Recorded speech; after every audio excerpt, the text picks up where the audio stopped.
Siapa yang tidak kenal dengan tanaman ini? Ya, bambu. Tumbuhan ini merupakan jenis rumput-rumputan yang banyak tumbuh di daerah tropis, salah satunya di Indonesia. Nah, kali ini aku ditemani dengan Mas Eko mau cari bambu yang tumbuh di pinggir tebing di daerah Lubuk Layang Ilir. Bambu termasuk tanaman yang kuat karena bisa tumbuh di berbagai kondisi tanah, dari tanah kering, tanah berair, tanah yang subur, sampai tanah yang tandus. Halo Kance-Kance, kali ini aku lagi bersama Kak Eko untuk mencari bambu nantinya akan kami buat untuk kerajinan. Kak Eko, kayaknya ini bagus deh bambunya. Yang ini aja Kak, yuk langsung Kak, langsung tebang aja Kak. Bambu yang mau kita cari yaitu jenis bambu dabuk. Bambu ini banyak manfaatnya, salah satunya dijadikan tiang penyangga rumah atau bisa dibuat kerajinan dan menjadi sumpit. Biasanya bambu yang dipotong harus bambu yang besar dan panjang seperti ini ya. Kalau sudah ada bambu yang cocok, baru kita potong. Ternyata motong bambu sulit juga ya, harus pakai tenaga lebih nih. Belum lagi kalau ujung bambunya tersangkut, terpaksa harus tarik sekuat tenaga agar bambunya dapat jatuh ke tanah. Kalau sudah jatuh, baru kita potong bagian ujung bambu. Atau bisa juga langsung dipotong kecil-kecil sesuai kebutuhan. Kalau sudah, tinggal kita bawa deh ke pengrajin bambu.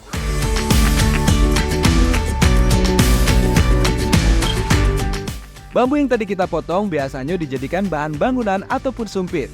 Nah, yang aku bawa ini jenis bambu yang biasa dijadikan kerajinan. Ada beberapa jenis bambu yang bisa dijadikan kerajinan ataupun dibuat meja dan kursi. Di daerah Empat Lawang biasanya menggunakan bambu hitam untuk dijadikan kerajinan. Wah, berat juga ya bambu-bambunya. Sebelum diolah jadi kerajinan, biasanya bambu-bambunya kita rendam dulu di sungai. Pak, yuk. Ini Pak bambunya Pak. Oke, terima kasih. Proses perendaman bambu merupakan tahapan awal untuk membuat kerajinan dari bambu. Perendaman ini berfungsi untuk menghilangkan pati dari bambu, serta agar membuat bambunya itu kuat dan tidak mudah rusak ketika dibuat kerajinan. Oh iya, untuk perendaman bambu, lebih baik di air mengalir seperti sungai ya, karena bisa membuat bambunya lebih bersih dan juga kuat. Proses perendaman membutuhkan waktu 1 hari 1 malam. Kalau sudah direndam, baru kita bersihkan bambunya. Bambu-bambu yang sudah direndam kita pindahkan ke sungai yang arusnya lebih kencang. Sambil ditenggelamkan, kita bersihkan bambunya ya. Membersihkannya hanya dengan menggunakan lap kasar maupun bekas dari ikan. Gosok terus sampai benar-benar bersih. Nah, jadi proses perendaman sekaligus pembersihan ini untuk menghilangkan bulu-bulu halus atau miang pada bambu. Setelah bersih, lanjut kita keringkan bambunya. Untuk pengeringan bambu tidak boleh ditaruh di luar ruangan atau di bawah terik matahari langsung. Soalnya nanti bambunya terlalu kering dan bisa belah. Kalau sudah belah, jadi tidak bisa dibuat kerajinan. Biasanya sih pengeringan bambu hitam ini ditaruh di gubuk maupun ruangan yang agak terbuka seperti ini. Biasanya ini berapa hari Pak untuk ngerintinya Pak? Ini cukup bisa 5 hari atau sampai seminggu lah, berani langsung dikerjakan. Nanti kadar airnya itu langsung turun.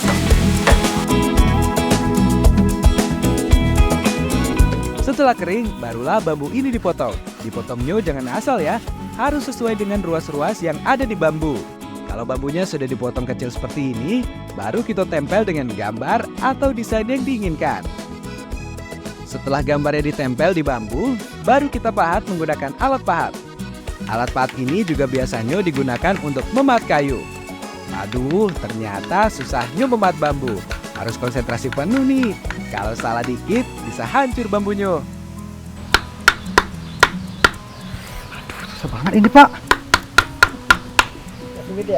Iya, ternyata memahat bambu itu ternyata lebih sulit ketimbang memahat kayu. Karena kalau mau memahat bambu itu ketukannya lebih cepat dan memahat kayu itu ketukannya lebih lambat.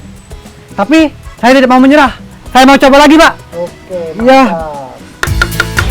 Untuk memahat satu potong bambu saja memerlukan waktu sampai 6 jam. Tapi itu tergantung motif dan besar bambunya ya. Semakin sulit motifnya, maka akan semakin lama pula memahat bambunya. Proses terakhir nih, setelah bambunya dipahat dan diamplas, baru kita masuk ke pembelahan bambu yang sudah ada ukirannya. Stop. Kenapa Pak di stop? Jangan pakai kayu kalau mukulnya. Oh, nggak boleh pakai kayu, Pak? Nggak boleh, karena Oh. kalau pakai kayu itu nanti di sampingnya ini menimbulkan itu benang, kayak benang. Nah, itu nanti akan mengurangi ukuran yang kecil kayak gini, nanti ukurannya itu jadi tipis belang. Kalau nggak pakai kayu, pakai apa dong, Pak? Pakai tangan. Proses pembelahan bambu ini merupakan proses yang paling sulit dalam membuat kerajinan ukir bambu. Apabila salah membelah bambunya, maka perjuangan kita dari awal akan sia-sia dan harus mulai dari awal lagi deh. Aduh, bisa kacau ya kalau gitu. Kalau sudah, bambunya dibelah memanjang. Baru deh kita tempelkan lem kayu atau lem bambu. Terakhir tinggal kita lem bagian sisi-sisinya agar bambunya tidak mudah lepas. Wah, cantik nih ya hasilnya. Gimana? Keren kan? Nampan ukir yang terbuat dari bambu hitam. Pak, aku mau nyanyi, Pak, buat Bapak. Boleh? Ini Aku tidak minta oleh-oleh. Tapi aku nak ini, Be, Pak. Aku tidak minta oleh-oleh lain. tapi ada sarannya satu. Ay, Pak, tidak usah bersyarat-syarat, Pak. Banyak-banyak satu aja. Sudah sih kok ini, Be, Pak. Pak, sudah, Pak. Makasih banyak, Pak. Makasih, Pak. Selain membuat nampan atau baki dari bambu, Pak Raihan ini juga biasanya membuat gelas pajangan dinding, kursi, maupun tempat tisu. Semuanya terbuat dan diukir di media bambu. Keren-kerenian hasil karya dari masyarakat Empat Lawang ini ya. Kerajinan bambu ukir ini juga kuat dan tidak mudah rusak. Karena awet dan keunikannya, kerajinan ukir bambu dari Empat Lawang ini banyak peminatnya dan sudah dikirim keluar Pulau Sumatera. Wah, mantap! Lanjutkan, Pak. Hahaha.